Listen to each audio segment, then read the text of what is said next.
The fractional reserve policy perpetrated by the Federal Reserve, which has spread in practice to the great majority of banks in the world, is, in fact, a system of modern slavery. Think about it. Money is created out of debt. And what do people do when they are in debt? They submit to employment to pay it off. But if money can only be created out of loans, how can society ever be debt-free? It can't. And that's the point. And it is the fear of losing assets coupled with the struggle to keep up with the perpetual debt and inflation inherent in the system, compounded by the inescapable scarcity within the money supply itself, created by the interest that can never be repaid, that keeps the wage slave in line, running on the hamster wheel with millions of others, in effect powering an empire that truly benefits only the elite at the top of the pyramid. For, at the end of the day, who are you really working for? The banks. Money is created in a bank and invariably ends up in a bank. They are the true masters, along with the corporations and governments they support.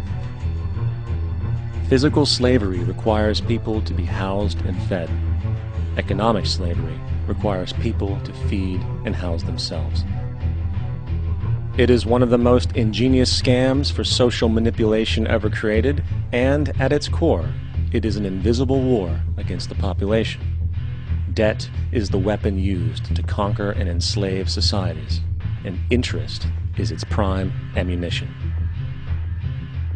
And as the majority walks around oblivious to this reality, the banks, in collusion with governments and corporations, continue to perfect and expand their tactics of economic warfare, spawning new bases, such as the World Bank and International Monetary Fund, while also inventing a new type of soldier, the birth of the economic hitman.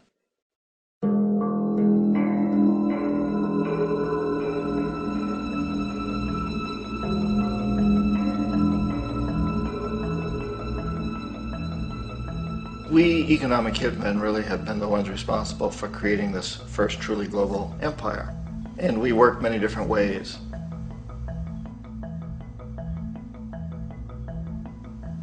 But perhaps the most common is that we will identify a country that has resources our corporations covet, like oil, and then arrange a huge loan to that country from the World Bank or one of its sister organizations.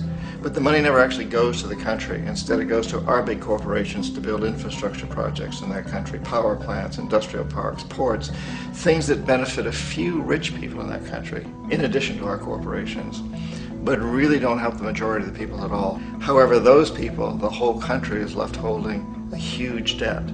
It's such a big debt they can't repay it, and that's part of the plan, that they can't repay it.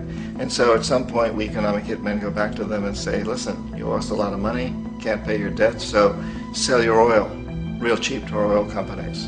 Allow us to build a military base in your country, or send troops in support of ours to someplace in the world like Iraq, or vote with us on the next UN vote. To have their electric utility company privatized and their water and sewage system privatized and sold to U.S. corporations or other multinational corporations.